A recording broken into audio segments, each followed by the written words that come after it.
थोड़ा बच के रहे आज।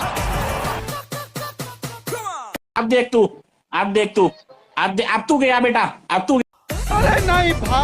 ओके दोस्तों, फाइनली रिलीज हो चुका है मर्डॉक हॉरर सिनेमैटिक यूनिवर्स की 5th मूवी स्त्री 2 का ऑफिशियल ट्रेलर। और इस यूनिवर्स के बारे में आपको बताने की जरूरत नहीं है, क्योंकि यहाँ पर folklore story and horror plus comedy वाला माहौल को जिस तरीके से मर्ज करके प्रेजेंट किया जाता है, भाई मानना पड़ेगा यार। बाकी इस यूनिवर्स की टोटल 4 मूवीज रिलीज हो चुकी है। अब बारी है इस यूनिवर्स की 5th मूवी यानी स्त्री 2 के बारे में। तो बिना टाइम वेस्ट किए आइए बात करते हैं। तो देखो भाई, ट्रेलर की स्टार्टिंग में हमें बता दिया जाता है कि जैसे कि चंदेरी पुराण में स्त्री के बारे में लिखा गया था, वैसे इस पुराण में एक और चीज का भी एक्सप्लेनेशन दिया गया था कि स्त्री के जाने के बाद उस गांव में सरकटे का आतंक शुरू होगा, जिसके बारे में हमें ट्रेलर में और भी ज्यादा डिटेल में एक्सप्लेन किया गया है कि इन्हीं सरकटे ने वो प्रोस्टिट्यूट को मारा था जो आगे जाकर स्त्री बन गई थी, जिसे मे भी आगे जाकर मूवी में हमें एक्सप्लेन किया जाए। देन सीन शिफ्ट होता है और इस सीन को देखने के बाद मेरी फट के हाथ में आ गई थी, जहाँ हम सरकटे की सर को देखते हैं जो एक लड़की को पोर्टल में ले जा रहा होता है। क्योंकि हमने इस ट्रेलर इवन टीजर में भी देखा था कि पिछली बार स्त्री लड़कों को टारगेट कर रही थी, बट इस बार सरकटे लड़कों को इन्फ्लुएंस करके लड़कियों को टारगेट कर रहा है। और जैसे कि पिछली बार स्त्री लड़कों की कपड़े उतार कर ले जाती थी, तो इस बार सरकटे लड़कियों की बाल उखाड़ कर उन्हें एक पोर्टल में ले जाता है, जिसे हमने ट्रेलर की स्टार्टिंग में ही देखा था, जो कि मे बी ये वाला सीन हो सकता है जो दिखने में हेल जैसा है। देन हम श्रद्धा कपूर को देखते हैं जो वही गांव की पूजा के समय ही आई हुई थी, जिसके पास वो स्त्री की कटी हुई चोटी भी होती है, जिसे वो पिछली बार अपनी चोटी से मर्ज कर दिया था, जिससे वो और भी ज्यादा पावरफुल बन चुकी है। और वो आगे जाकर सरकटे को रोकने की कोशिश करती है, जहाँ वो पहली बार उसे बॉल की तरह सिक्सर लगा देती है, बट दूसरी बार मुझे अपने घर जाना है। देन हम राजकुमार राव यानी बिकी को देखते हैं, जिसने पिछली बार पूरी गांव को स्त्री से बचाया था, तो इस बार भी उसे सरकटे से इस गांव को प्रोटेक्ट करना है, जहां हमें वो एक शाही राजा के कपड़े में दिखने को मिलता है। क्योंकि पिछली मूवी के हिसाब से देखा जाए तो उसे गांव का एक शहजादा की तरह पोर्ट्रे किया गया है, और इसकी थोड़ी बहुत रेफरेंस हमें स्त्री 2 की टीजर में भी दिखने को मिल जाता है। देन हम आगे जाकर एक और सीन को देखते हैं जिसे हमने टीजर में भी देखा था, यानी तमन्ना की एक आइटम सॉन्ग, जहाँ पर उसे भी सरकटा उठा कर ले जाता है। एंड देन हमें ट्रेलर में एक और इम्पोर्टेंट चीज को दिखाया जाता है कि इस सरकटे को बस स्त्री ही रोक सकती है, क्योंकि इतने दिन वो जिस बदले में घूम रही थी, तो फाइनली उसका सामना होने वाला है, यानी सरकटे वर्सेस स्त्री। बट इसको लेकर एक कंफ्यूजन भी है कि स्त्री के पास उसकी चोटी ही नहीं है, यानी उसके पास पावर्स ही नहीं होंगे। तो अब ये देखना बाकी होगा कि उस सरकटे को वो कैसे रोकती है। तो क्या वो आगे जाकर श्रद्धा कपूर की मदद लेगी, क्योंकि पिछली मूवीज के हिसाब से देखा जाए तो श्रद्धा कपूर और स्त्री अलग अलग है, तो ये देखना मजेदार होगा। बाकी ओवरऑल इस ट्रेलर के बारे में बात करें तो इस यूनिवर्स की पिछले मूवीज की कंपैरिजन में इस मूवी की CGI एंड VFX को और भी ज्यादा ग्रैंड लेवल पे प्रेजेंट किया गया है। बाकी इसकी कॉन्सेप्ट बहुत ज्यादा जबरदस्त है, जिसके लिए मैं पर्सनली बहुत ज्यादा एक्साइटेड हूँ। तो ये मूवी रिलीज होने वाला है 15 अगस्त को। तो इसको लेकर आपका क्या रिएक्शन है हमें कमेंट बॉक्स में जरूर बताएं। तो ये थी आज की वीडियो अगर पसंद आए तो वीडियो जरूर लाइक शेयर सब्सक्राइब करें। मिलेंगे जो वीडियो के साथ में। अभी के लिए धन्यवाद।